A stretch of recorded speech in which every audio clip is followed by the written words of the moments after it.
मंत्री, मॉडल और मनी, बंगाल का ये अपरंपार भ्रष्टाचार। और इसी से जुड़ी हुई एक बड़ी ब्रेकिंग न्यूज अभी आ रही है जो कि स्क्रीन पर आपके सामने है। ममता बनर्जी ने अब दबाव में आकर, क्योंकि एक के बाद एक नोटों का अंबार लगा हुआ है, 50 करोड़ से ज्यादा संख्या की कैश मिल चुका है, 2 घरों से मिला है और अभी भी काउंटिंग लगातार चल रही है, जांच लगातार चल रही है। इस सब के बीच में ममता बनर्जी ने एक बड़ा फैसला लिया और पार्थो चैटर्जी को मंत्री पद से हटा दिया गया है। तो ये एक बड़ी ब्रेकिंग न्यूज अभी सामने आई है, ममता बनर्जी का बड़ा फैसला, जिसमें पार्थो चैटर्जी, जो कि उनके बहुत ही करीबी मंत्री माने जाते थे, तृणमूल कांग्रेस के बड़े नेता माने जाते थे, पश्चिम बंगाल सरकार के एक बड़े नेता थे, उनको पश्चिम बंगाल सरकार के मंत्री पद से,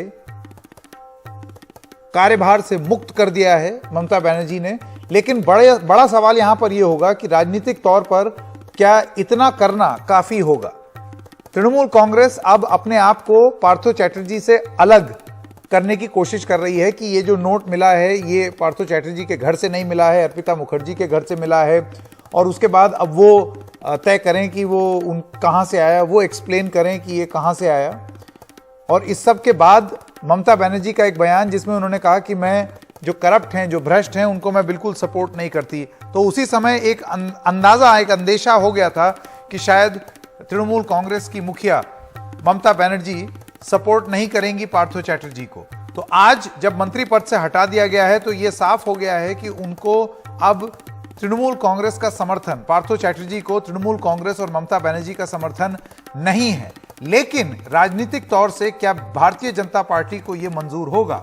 क्योंकि इससे पहले बीजेपी ये आर्गुमेंट दे रही है कि पार्थो चैटर्जी अपने दम पर या अर्पिता मुखर्जी अपने दम पर इतने नोट तो नहीं बटोर सकते। तो क्या इन दोनों को एक राजनीतिक संरक्षण प्राप्त था?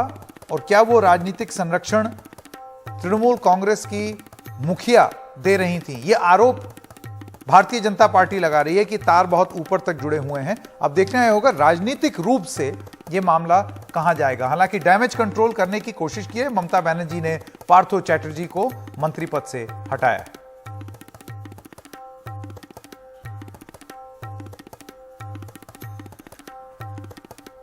तो ये जो हम आपको खबर बता रहे हैं, ये एक बड़ी ब्रेकिंग न्यूज आई है, लेकिन इसकी पृष्ठभूमि क्या है आपको वो बता दें। दरअसल अर्पिता मुखर्जी के घर खजाना मिला, कोलकाता के दूसरे घर में भी एक छापा पड़ा जिसमें 29 करोड़ रुपए कैश मिले हैं, 5 किलो सोना मिला है, संपत्तियों के दस्तावेज मिले, सेल डीड मिली, एनफोर्समेंट डायरेक्टरेट की रेड में 18 घंटे तक चली है। अब तक कुल 50 करोड़ रुपए से ज्यादा कैश मिल चुका है। अब आप सोचिए, 2 घर में एकदम नोटों की गड्डी भरी हुई। पिछले छापे में 21 करोड़ रुपए कैश मिले थे, पिछले छापे में 78 लाख के गहने मिले थे, 54 लाख कीमत की विदेशी करेंसी भी मिली थी। तो अगर आप सब जोड़ लें तो 50 करोड़ से ऊपर का तो कैश ही कैश है यहां पर। अब पूछताछ के बाद ये सारी चीजें पता चली हैं, एनफोर्समेंट डायरेक्टरेट के सूत्रों से जो जानकारी हमें मिली है, तो ये कहना है कि सारा पैसा पैक करके एक ही कमरे में रखा जाता था। कमरे में पार्थो चैटर्जी जो हैं और उनके लोग ही जाते थे। ये जानकारी ईडी की तरफ से मिली है। पार्थो चैटर्जी हफ्ते या 10 दिन में एक बार आते थे। मीरा और एक अन्य महिला का घर पार्थो चैटर्जी का मिनी बैंक बना था। ये वो बातें हैं जो कि ईडी बता रही है कि अर्पिता मुखर्जी ने ईडी को बताया। दूसरी महिला भी पार्थो चैटर्जी की ही अच्छी दोस्त है। पार्थो चैटर्जी कभी नहीं बताते थे कि इतना पैसा है। एसएससी परीक्षा, ट्रांसफर, कॉलेजों को मान्यता दिलवाने से जैसे कामों से यह पैसा आता था। पैसा पार्थो चैटर्जी नहीं बल्कि उनके लोग लेकर आते थे। अर्पिता ने कई संपत्तियों के बारे में भी बताया है एनफोर्समेंट डायरेक्टरेट को। एक ब्रोकर और एक बड़े कारोबारी का भी जिक्र किया है। तो ये सब वो बातें हैं जो कि अर्पिता मुखर्जी ने एनफोर्समेंट डायरेक्टरेट को बताई और उसके बाद ईडी ये छापेमारी कर रही है और उस छापेमारी में एक के बाद एक कैश की गड्डियां, गहने और इसके अलावा विदेशी करेंसी, ये सारी चीजें लगातार मिलती जा रही हैं। ईडी का ऐसा मानना है कि अभी भी ये जो गड्डियां हैं इसका अंबार और कहीं भी हो सकता है हो। ये अभी बस शुरुआत है ईडी के हिसाब से। कितना बड़ा स्कैम है ये और कहां से आ रहे हैं पैसे, और क्या इतना बड़ा स्कैम, इतने सारे पैसे अकेले पार्थो चैटर्जी अपने दम पर कर सकते थे? ये सवाल अब राजनीतिक रूप से पूछे जा रहे हैं। ये बहुत ही एम्बैरेसिंग सिचुएशन हो गई है तृणमूल कांग्रेस के लिए। तो सवाल इंडिया का में जो सवाल पूछ रहे हैं हम, वो है ये आपकी स्क्रीन पर। मंत्री, मॉडल और मनी, क्या बिना संरक्षण के मॉडल रख सकती थी इतना पैसा? क्या यह है बंगाल का अपरंपार भ्रष्टाचार? अर्पिता, पार्थो और कहां तक जुड़े हैं इस पैसे के तार? यह सबसे बड़ी बात है। ममता बनर्जी ने इस पूरे मामले को लेकर के ईडी पर भी सवाल उठाए हैं। उन्होंने कहा है कि सिर्फ गैर बीजेपी राज्यों में जांच का आरोप लगता रहता है। मैं स्वागत करना चाहता हूं एक एक करके हमारे मेहमानों का। संजय सरकार हैं, नेता तृणमूल कांग्रेस के। चंद्र कुमार बोस, आप राजनीतिक विश्लेषक हैं। अभय दुबे, प्रवक्ता हैं कांग्रेस पार्टी के। और शुभ्रा चट्टोपाध्याय, नेता भारतीय जनता पार्टी। आप सब लोगों का बहुत बहुत धन्यवाद। मैं सबसे पहले बोस साहब आपसे शुरू करना चाहता हूं। आप किस तरीके से देखते हैं? ये तो सीधे से लग रहा है ये प्रोसीड्स ऑफ क्राइम है। ऐसे तो कोई घर में मिनी बैंक तो बनाता नहीं है कि मतलब आप जैसे खंगालना शुरू करें तो उसमें नोट के बाद नोट मिलता चला जा रहा है। तो आपको लगता है कि ये बिना प्रोटेक्शन के हो सकता था? देखिए, पार्थो चैटर्जी तृणमूल कांग्रेस भ्रष्टाचार में लिप्त हुए हैं, ये प्रमाण तो सामने आ रहे। बट एक चीज जो बोलना चाहते हैं, ये ईडी और सीबीआई काफी जांच शुरुआत होता है मगर इसको कंप्लीशन नहीं होता है। अब देखिए, बंगाल में चिट फंड स्कैम में बहुत लोग लिप्त हुए थे, आपका नारदा, शारदा, रोज वैली, मगर कोई भी लॉजिकल सलूशन पे नहीं पहुंच पाया। तो ये इतना बड़ा खुलासा जब हुआ है तो मेरा एक ही अनुरोध है, बंगाल की जनता के पक्ष से अनुरोध है, ये एक सही जांच होना चाहिए और एक लॉजिकल कंक्लूजन में आना चाहिए। हाँ। और आज बंगाल की जो बात हो रही है, बंगाल की कल्चर ऐसा नहीं है। ये शायद ये बंगाल की जो मंत्री है पार्थो चैटर्जी, तृणमूल का कुछ लोग इसके साथ शायद मिले हुए हैं, ये जांच में स्पष्ट होगा। मगर बंगाल की कल्चर है ऑनेस्टी एंड इंटेग्रिटी, ये बात साफ होना चाहिए। आज ये देश में फैलाया जा रहा है जब बंगाल की ऐसा ही कल्चर है, ये बहुत गलत बात है। संजय सरकार, मैं आपके पास आना चाहता हूं। सरकार हो सकता है। संजय जी, मैं आपके पास आना चाहता हूं और आप मुझे बताइए, ये सवाल क्यों ना पूछे जाएं संजय जी? ये कैसी स्थिति है कि एक के बाद एक नोट मिलते चले जा रहे हैं? और आपको लगता है कि आज ये फैसला ले लेना कि पार्थो की छुट्टी, अब वो मंत्री पद में नहीं रहेंगे पार्थो चैटर्जी, तो उससे क्या ये सवाल ना पूछे जाएं कि उनको संरक्षण प्राप्त था या नहीं? बतौर मंत्री वो इतना अगर करते रहे, ये आरोप है उनके ऊपर, ये कैसे कर पाए? देखिए, सवाल पूछने का लोकतंत्र का हर इंसान को अधिकार है और अधिकार में हम लोग कभी भी हाथ नहीं लगा। अगर पार्थो चैटर्जी इसमें गलत साबित होता है, अगर उसको सजाए मौत होता है और लाइफर होता है, हम लोग इसमें एकदम इंटरफेयर नहीं करेंगे। और आपको मालूम है, ममता बनर्जी राजनीतिक जिंदगी में किस तरफ से जमीनी स्तर पर लड़ाई करके फूक फूक के अपना ऊपर जानलेवा हमला 4 बार हुआ है, मौत के हाथ से निकाल के पार्टी को जिस तरफ से तैयार किए हैं और गरीब को जिस तरफ से सेवा देने के लिए दीदी काम कर रही है। अगर इस तरफ से कोई भी आदमी घटना में जो ये होता है, 0 टॉलरेंस है, पहले आपको हम बताओ। और ना पार्टी इसको जिम्मेवारी लेंगे और लेना चाहता है, ना पार्टी से इसको कोई मतलब है। और जो महिला को घर से पैसा बरामद हुआ है, वो पार्टी का कुछ भी कार्यकर्ता नहीं संजय जी, आप देखिए, एक सेकंड, ये चीज पहले घर के बाद जब रेड हुई, 21 करोड़ रुपए बरामद हुए, तब तृणमूल कांग्रेस ने यही बोला कि भाई वो हमारी पार्टी की तो है ही नहीं, तो डायरेक्टली तार जोड़ के मत देखिए। उसके बाद रेड में अब दूसरे घर में और पैसे मिले, 29 करोड़, 50 करोड़ रुपए कैश मिल रहा है। वो ईडी का ये कहना है कि ये उनकी जानकारी है कि पार्थो चैटर्जी के लोग आकर के पैसा रखते थे। उसके बाद भी आप ये कह रहे हैं कि भाई ये महिला टीएमसी की नहीं है। आपको लगता है अब आपके लिए उस हर घर की, उस हर रेड के बाद मुसीबतें और बढ़ रही हैं, ये साबित करने में कि आपका इन पैसों से कोई लेना देना नहीं है? बिल्कुल उस पैसे से कोई लेना देना नहीं है। ना पार्टी किसी को चंदा उठाने के लिए बोलता है, ना पार्टी किसी को फिर पैसा क्यों हटा कलेक्शन दिया करने पार्थो के लिए चैटर्जी बोलता को? फिर तो आपने बहुत गलत कर दिया उनके साथ बेचारे।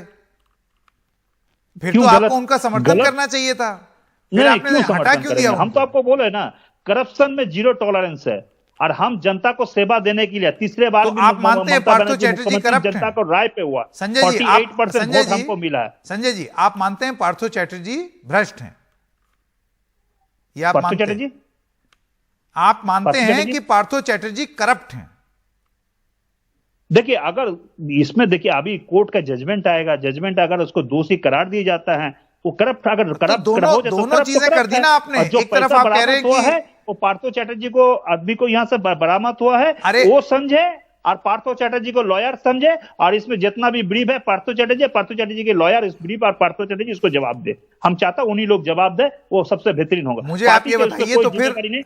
तो फिर उनको क्यों हटा दिया आपने? अब आज आपने मंत्री पद देखिए- से क्यों छुट्टी कर दी?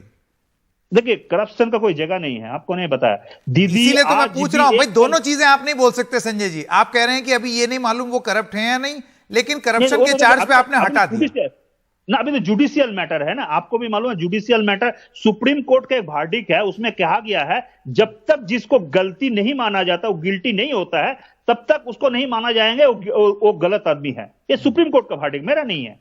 तो उस मामला में, जुडिशियल मामला में हम कोई भी टिप्पणी नहीं करना चाहते। पर आप मानते हैं और कि ये आपकी पार्टी के लिए बहुत एम्बैरेसिंग है संजय जी? बहुत ही एम्बैरेसिंग है। आपके इतने बड़े नेता, मुझे याद है, मैं जानता हूं कि पार्थो चैटर्जी ममता बनर्जी के कितने क्लोज थे। 2014 में मैं एक बार इंटरव्यू करने गया था ममता बनर्जी को, वो सारे टाइम वहीं बैठे थे वो नवन्नों में, उस इंटरव्यू के दौरान इतने करीब। नहीं, देखिए, हर इंसान को तो देखिए कोई तो भगवान नहीं है, अंतर्जानी नहीं है, और दीदी FBI भी नहीं है, CIA भी नहीं है, और रॉ भी नहीं है जो दीदी अंदर से सबको जानकारी जाए ये करप्शन कर रहा है, वो कर रहा है। दीदी आज भी एक तनख्वाह नहीं लेता है, मुख्यमंत्री का भी नहीं लेता है, और पेंशन के भी नहीं लेता है। जो किताब लिखता है उसको रॉयल्टी में चलता है, उसी खर्चा से खर्चा चलाती है। और अगर पार्टी में अगर इस तरफ से कोई गलत काम करते हैं तो उसको करे से करे सजा होना चाहिए। जुडिशियल सिस्टम में जो होना चाहिए, चाहे सजाए मौत हो, जो लाइफर हो, कुछ शुभ्रा भी हो, चट्टोपाध्याय। उसमें मेरा कोई इंटरफेरेंस नहीं है। शुभ्रा, मैं आपके पास आना चाहता हूं। नेता भारतीय जनता पार्टी, आपको लगता है कि ये अभी एक प्रयास हो रहा है तृणमूल कांग्रेस द्वारा कि ये जो नोट मिले हैं इससे उनका कोई लेना देना नहीं है, टीएमसी का, ठीक है, और पार्थो चैटर्जी क्योंकि उनका नाम आ रहा है और क्योंकि आरोप लगे हैं तो उनको मंत्री पद से हटा दिया, लेकिन अब अदालत साबित करेगी कि वो दोषी हैं कि निर्दोष, जो कि इस देश का कानून भी है। लेकिन आपको लगता है कि एक प्रयास किया जा रहा है तृणमूल कांग्रेस द्वारा यह दिखाने के लिए कि अब से जो भी नोट बरामद होंगे, या अभी पता ही नहीं है कि अब कितने नोट आएंगे, ये तो बात आदमी ये समझ रहा था कि 21 करोड़ में ही खत्म हो जाएगी, ये तो एकदम से 50 करोड़ हो गया, अब ना जाने और आगे कितना जाएगा। आपको लगता है टीएमसी का एक प्रयास है अपने आप को इन नोटों से दूर कर लेना कि हमारा इनसे कोई लेना देना नहीं? हाँ, देखिए, वो लोग तो ऐसा कर रहे हैं, लेकिन जो अर्पिता मुखर्जी ने आज जो बयान दिया ईडी के सामने कि वो नोट मेरे नहीं है, वो पार्थो चैटर्जी के है, और उस कमरे में मेरा जाना भी माना था, ये बात उन्होंने कहा। ये अर्पिता मुखर्जी कह रहे हैं, ईडी का ये ऑफिशियल अभी बयान है। तो इसके बाद भी ये लोग कैसे बोल सकते हैं कि ये अर्पिता मुखर्जी और पार्थो चैटर्जी का मामला है? और ये पश्चिम बंगाल में एक टैगलाइन यूज करते हैं ये लोग, वो बंगाली में बोलते हैं कि मुख्यमंत्री अनुप्रेरणाएं, इसका मतलब है इंस्पिरेशन ऑफ चीफ मिनिस्टर। ये टीएमसी के सभी लोग काम करते हैं इंस्पिरेशन ऑफ चीफ मिनिस्टर, इससे काम करती है। तो ये जो चोरी अभी हो रहा है, तो ये भी इंस्पिरेशन ऑफ चीफ मिनिस्टर। ये जो अभी नहीं, एक सेकेंड शुभ्रा जी, देखिए ऐसा है, अब ये आप दो चीज जोड़ रहे हैं या आपके पास सही में कोई तथ्य है कि तार ऊपर तक जुड़े हुए हैं या मुख्यमंत्री तक जुड़े हुए हैं, या तो आप तथ्य के आधार पर बोलें। जैसे ईडी तथ्य के आधार पर यह कहता है कि ये सब नोट अर्पिता मुखर्जी के घर में मिले, अर्पिता मुखर्जी जो हैं वो पार्थो चैटर्जी की करीबी हैं, इस वजह से उनका इन्वॉल्वमेंट है एसएससी स्कैम में। आप कह रहे हैं कि क्योंकि वो प्रेरणा लेते हैं ममता बनर्जी से, इस वजह से ममता बनर्जी भी लिप्त हो सकती हैं। ये तो ऐसे लगता है जैसे आप राजनीतिक पॉइंट बोल रहे हैं। तथ्य क्या है आपके पास? मैं तो ये तो बात तो ये तो पीएम मैं मोदी देश कह का रहा प्रधान हूँ कि ये लोग जो भी काम करते हैं ना, तो सभी में ये लोग बोलते हैं कि ये चीफ मिनिस्टर के नहीं इंस्पिरेशन से हम नहीं, लोग कर रहे नीरव हैं। मोदी, तो मेहुल ये लोग चोकसी, मान ले कि ये विजय चोरी, मल्ल्या देश से जो फरार हो गया है, हाँ, वो भी मोदी जी का हम लोग प्रेरणा नहीं है। मानते थे। वो भी हम मोदी जी लोग का ऐसा प्रेरणा है नहीं ना। मानते हैं और कि 29,80,000 करोड़ रुपए ये अदानी लोन नहीं लेकर जान बैठा सकता, हुआ है, इतना बड़ा मोदी जी का स्कैम हो प्रेरणा रहा है। है दादा, इतना वो भी बड़ा मोदी जी स्कैम का हो रहा है, प्रेरणा है। इतना बड़ा स्कैम हो गुजरात में रहा है। लैंड स्कैम हुआ है, वो भी मुख्यमंत्री मोदी भी जी का कलकत्ता प्रेरणा में है। रहते हैं, उनके पास इंटेलिजेंस एजेंसी है, सभी है, और मुख्यमंत्री रहते हैं और मुख्यमंत्री नहीं जानते हैं कि नहीं इतना नहीं बड़ा स्कैम हो रहा है। नहीं ये नहीं, तो हम नीरव लोग मोदी नहीं जो भाग मानते। गया, मेहुल चोकसी जो भाग गया, ये विजय मल्ल्या भाग गया, किसका प्रेरणा है?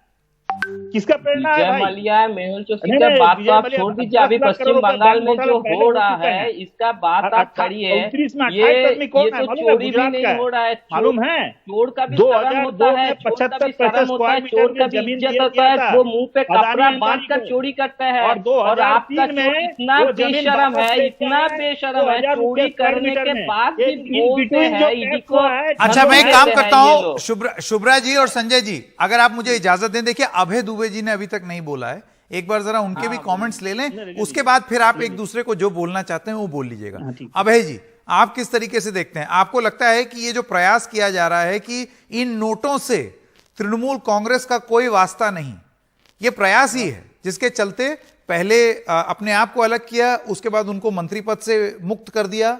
आपको लगता है कि ये यही मामला थम जाएगा? संकेत जी, मैं पहले तो चंद्रा कुमार बोस साहब की बात से पूरी तरह सहमत हूं कि पश्चिम बंगाल का चरित्र और कृतित्व इस प्रकार का है जो पूरे देश में मिसाल कायम करता है, राजनीतिक शुचिता का, ईमानदारी का, देश के प्रति अपनी प्रतिबद्धता का। मगर मैं आज शुभ्रा जी से पूछना चाहता हूं, क्या शपथ पूर्वक आपके कार्यक्रम में वो कह सकते हैं कि भविष्य में ये पार्था चटर्जी भारतीय जनता पार्टी की सदस्यता नहीं लेंगे? क्या भारतीय जनता पार्टी उनको अपने दल में शामिल नहीं करेगी?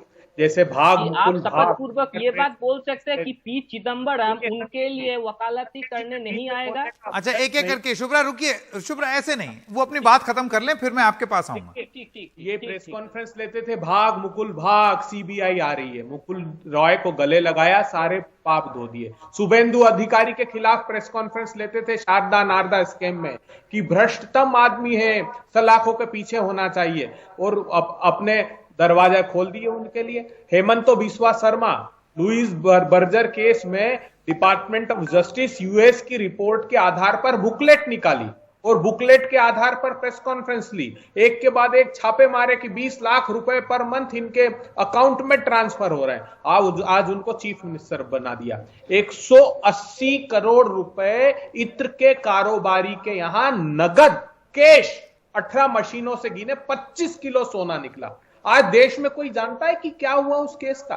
एक टेलीविजन चैनल नहीं बात कर सकता, किसी को पता भी नहीं क्या हुआ। अगर यही साहब अगर भारतीय जनता पार्टी के तरफ झुके हुए नहीं होते, पीयूष जैन साहब, तो न जाने कितने दलों के साथ जोड़कर आरोप लगा देते कि ये 180 करोड़ रुपया इन राजनीतिक दलों का। मैं इसमें क्लीन चिट नहीं देना चाहता किसी को। यह समूचे बंगाल के लिए अपमानजनक है कि किसी एक व्यक्ति के घर, वो भी मंत्री से संबद्धता रखने वाले के घर, इतना बड़ा कैश मिला। यह सिर्फ एक राजनीतिक दल नहीं, पूरे बंगाल के लिए अपमानजनक बात है। तो इसमें सभी दलों को मिलकर दृढ़ता से तय करना चाहिए कि क्या कार्रवाई हो। लेकिन भारतीय जनता पार्टी के प्रति कोई आस्था नहीं बची, क्योंकि उसने ईमानदारी से नहीं, ईडी का दुरुपयोग करके सिर्फ प्रतिपक्षी सरकारों को गिराने के लिए इस कॉन्टेक्स्ट में। पर अभय जी देखिए, ये दो चीजें अलग अलग रूप में नहीं देखनी चाहिए। अब ये कैश तो मिल रहा है ना, अब ये कहना कि ईडी जो है वो दुर्भावना से कर रही है जांच या जैसे भी कर रही है, अब इतना कैश मिलना, मेरा ये कहना है कि ये अपने आप में एक बहुत बड़ा भ्रष्टाचार का मुद्दा बनता है कि नहीं?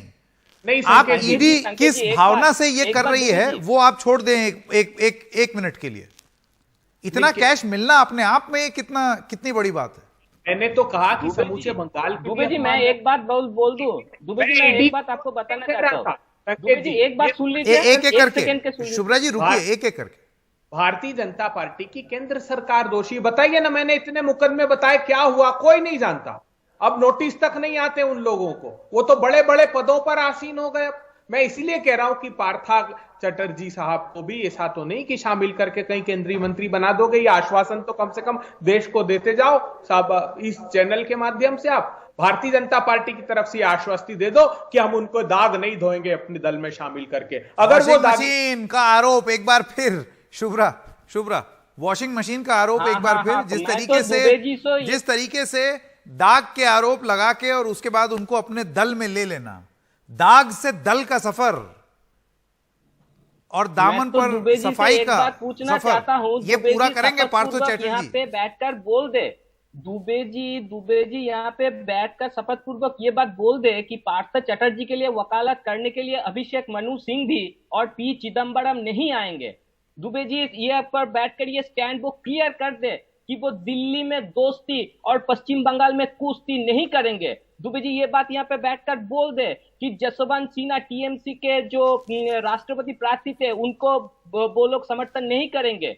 वो लोग दिल्ली में तृणमूल कांग्रेस एक साथ चलती है और स्टेट में ये लोग बोलते हैं कि हम लोग तृणमूल के खिलाफ है। इसका जवाब तो बंगाल के सभी आम पब्लिक ने दे दिया, इनको जीरो कर दिया। और कौन आज करप्शन के बात कर रहा है? ये कांग्रेस का हाथ पूरा करप्शन के साथ है। ये लोग 1948 से लेकर जीत केलेंकरी से लेकर 2G स्पेक्ट्रम केलेंकरी सब में कांग्रेस का नाम जुड़ा है। और ये लोग आज नैतिकता का बात करते हैं, इनसे नैतिकता सीखेंगे हम बीजेपी के। भाई हम तो पिछले कुछ सालों की बात बता रहे हैं शुभ्रा जी। शुभेंदु अधिकारी हों या मुकुल रॉय हों या हेमंत बिस्व शर्मा हों, सब पर आरोप लगाने वाली बीजेपी ने दामन साफ कर दिया। संकेत जी जब हाथ पकड़ा तो दामन साफ। लेकिन देखिए ये मामला अपने आप में बड़ा है और इसकी गंभीरता से हमें हटना नहीं चाहिए। मैं चंद्रबोस जी के पास एक बार फिर से जाना चाहता हूं। चंद्रबोस जी, आपका ये कहना है ये बंगाल का कल्चर नहीं है, वो बात अपनी जगह सही है, लेकिन फिर क्योंकि कल्चर नहीं है, ये कितना जरूरी हो जाता है कि इसकी तह तक पहुंचना। और आपको लगता है इस आड़ में छुपना कि ईडी तो सिर्फ विपक्षी दलों के पीछे जाती है, ये आड़ लेना ठीक नहीं है? भाई ये नोट मिल रहे हैं, ये अपने आप में बहुत बड़ी शर्मसार कर देने वाली बात है। हाँ, ये बहुत बड़ा खुलासा है, no doubt about it. But ये पहला भ्रष्टाचार की केस मामला नहीं है। नेशनल लेवल पे काफी इससे भी बड़ा भ्रष्टाचार की, करप्शन की चार्जेस आया है। और राजनीति में देखिए ये कोई दल का नहीं बात है। It has become a way of life for politicians to be corrupt. आप अभी एक एनालिसिस करेंगे तो कुछ लोग राजनीति में है जो भ्रष्टाचार के खिलाफ है, मगर आप देखेंगे काफी लोग हैं जो भ्रष्टाचार के पक्ष में है। So I think this is a signal to the people of our country कि आप गलत पार्टी और गलत कैंडिडेट को वोट मत दीजिए। जो भ्रष्टाचार में एक बार लिप्त हुए हैं वो वॉशिंग मशीन में काम नहीं चलेंगे।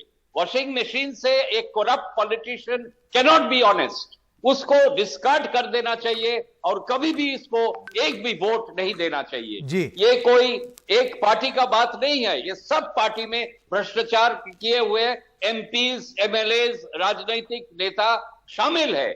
इसको सिलेक्ट करके क्लेंसिंग शुड स्टार्ट नाउ।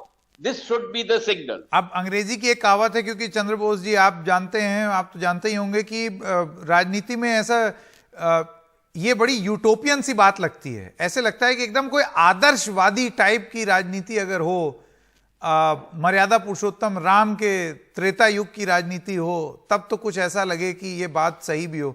लेकिन आज के इस दौर में अभी पहला मौका पाते ही क्या कौन सा राजनीतिक दल क्या करेगा नहीं मालूम। संजय सरकार, मैं आपके पास आना चाहता हूं और आपसे ये जानना चाहता हूं कि आप अगर सही में आपकी पार्टी कहती है कि आप भ्रष्टाचार का समर्थन नहीं करते हैं, तो कितना जरूरी हो जाता है कि आप भी ईडी की जांच का समर्थन करें? क्योंकि यह कह देना कि वो राजनीतिक भावना या राजनीतिक भावना से की हुई जांच है, उसमें ऐसे लगता है जैसे कि आप बीच बचाव करने की कोशिश कर रहे हैं। देखिए, हम कुछ बचाव करने का कोशिश नहीं करेंगे, लेकिन 2 मिनट मेरे को समय दीजिएगा। 2 मिनट में हम क्लियर कर देंगे सुब्रो को बात।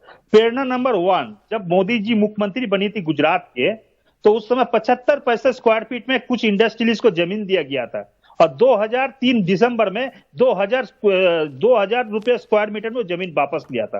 वापस खरीदा था, गवर्नमेंट खरीदा। ये पैसा काटमानी किसको पास गया? प्रेरणा नंबर 2, मोदी जी का प्रेरणा नंबर 2, गुजरात में शराब बंद है, लेकिन कहां से शराब तो तैयार हो रहा है, इतना आदमी को मौत हो रहा है। प्रेरणा नंबर 3, इसको डबल इंजन को सरकार चल रहा है बिहार में। बिहार में 2021 जनवरी में फायर में और पुलिस भर्ती में पेपर लीकेज हो गया था। 2021 में नवंबर में शिक्षा दफ्तर का एग्जाम में उत्तर प्रदेश में पेपर लीकेज हो गया था नवंबर महीना में।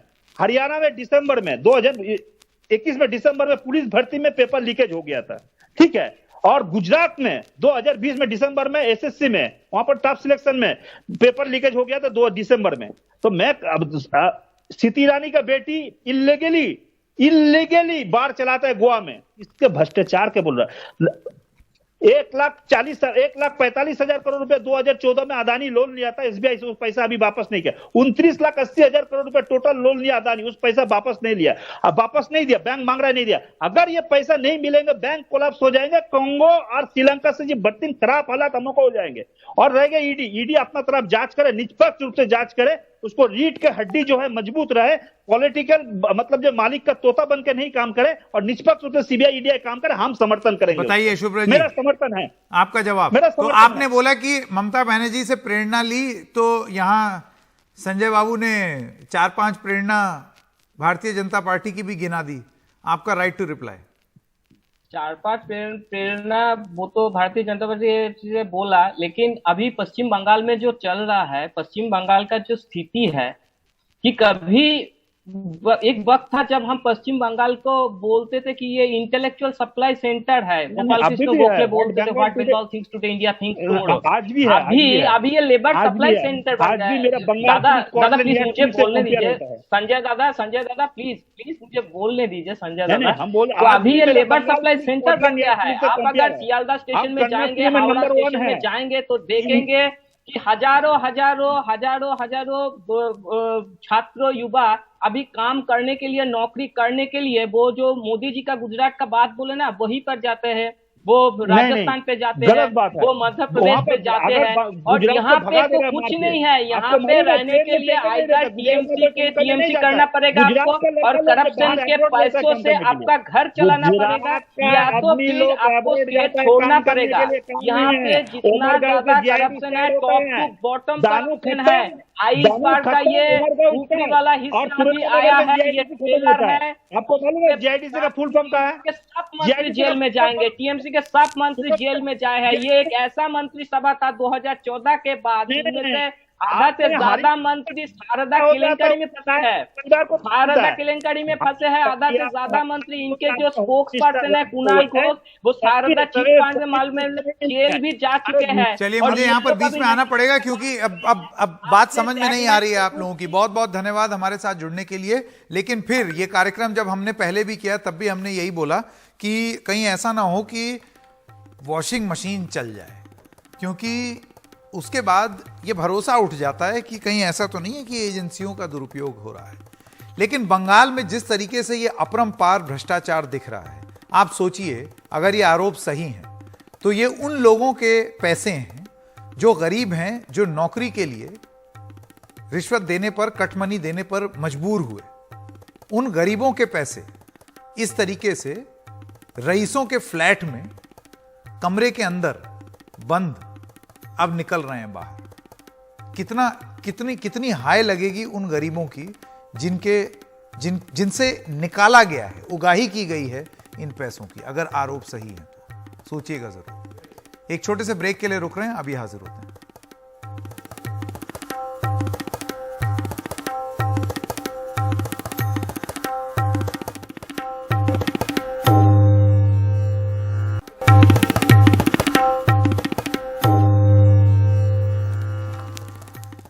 रिटायरमेंट के बाद मुंबई से ग्रेटर नोएडा आकर अपने मकान में रहने का फैसला बुजुर्ग सुनील कुमार पर बहुत भारी पड़ रहा है, क्योंकि मकान मालिक अपने ही फ्लैट में दाखिल नहीं हो पा रहे हैं। उनका सारा सामान घर के बाहर सीढ़ियों पर रखा हुआ है और उन्हें अपने परिवार के साथ सीढ़ियों पर ही पनाह लेनी पड़ी है।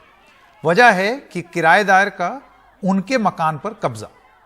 एक सोसाइटी है स्काई गार्डन ग्रेटर नोएडा में, उसके 5वें टावर के 15वें फ्लोर पर किराएदार महिला सुनील कुमार पर तरह तरह के आरोप लगाकर मकान खाली करने से साफ इनकार कर रही है।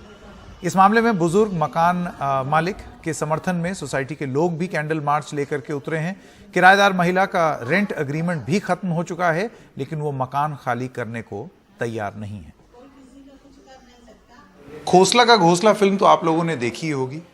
वो मनोरंजन के लिए देखी थी, सब लोगों ने खूब हंसी मजाक किया, लेकिन जिन पर सही में बीत रही है वो कहानी फिल्मी नहीं होती, वो हकीकत होती है और बहुत ही दुखदाई होती है।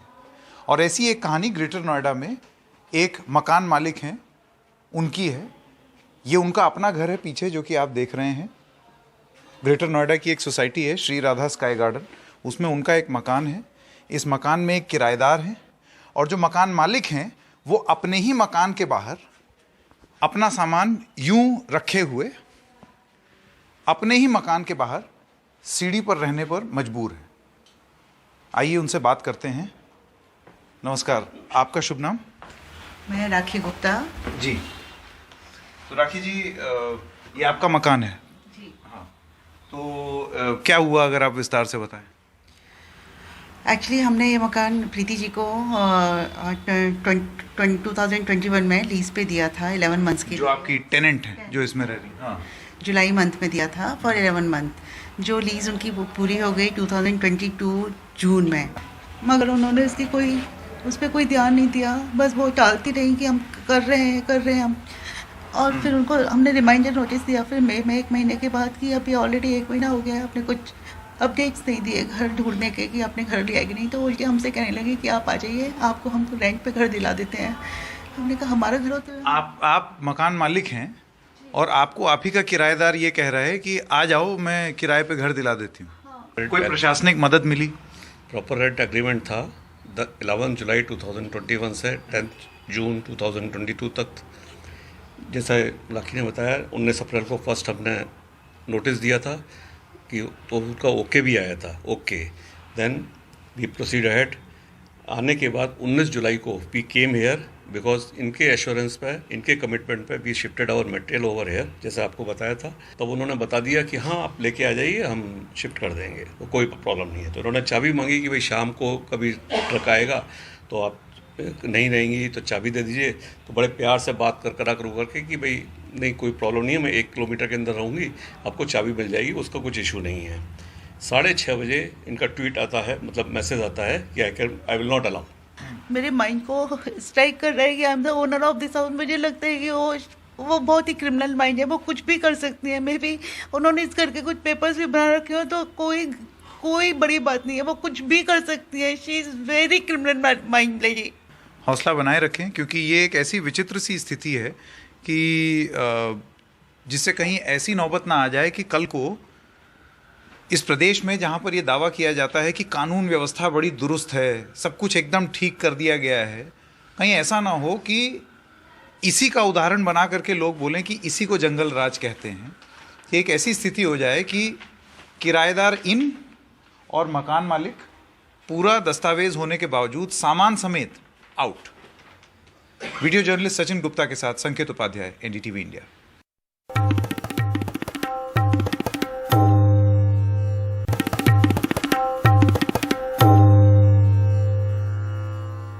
राष्ट्रपति पर कांग्रेस नेता अधीर रंजन चौधरी के बयान को लेकर संसद में जमकर हंगामा हुआ। कांग्रेस सांसद गीता कोड़ा ने आरोप लगाया है कि स्मृति ईरानी समेत कई बीजेपी नेताओं ने कांग्रेस अध्यक्ष सोनिया गांधी के साथ बदसलूकी की। उस दौरान सोनिया गांधी को चोट भी लग सकती थी।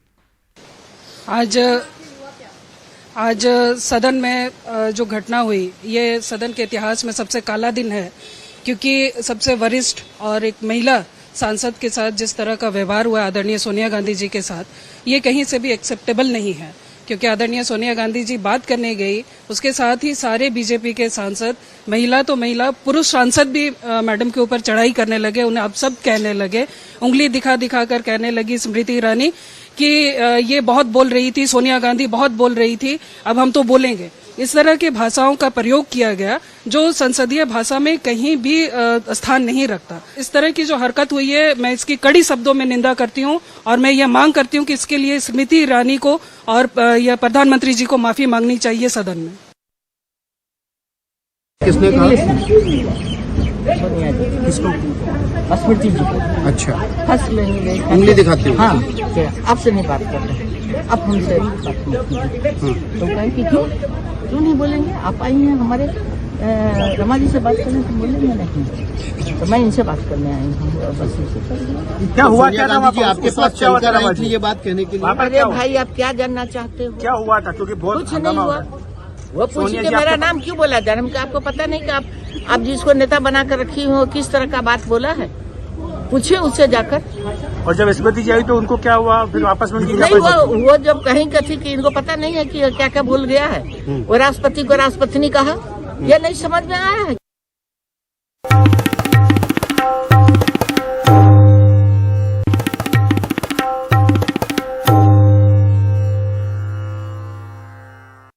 इससे पहले अधीर रंजन चौधरी के बयान को लेकर लोकसभा में स्मृति ईरानी ने सोनिया गांधी से माफी की मांग की। माफी मांगो इस देश से, माफी मांगो सोनिया गांधी आदिवासियों से, माफी मांगो औरतों से, माफी मांगो गरीब से, माफी मांगो और शर्म करो। जिस औरत ने पंचायत से लेकर पार्लियामेंट तक सम्मान के साथ इस देश की सेवा की, तुम्हारे पुरुष नेता सड़क पर उसका अपमान करते हैं। माफी मांगो सोनिया गांधी इस देश से, इस देश के आदिवासियों से, इस देश के गरीबों से, इस देश की औरतों से माफी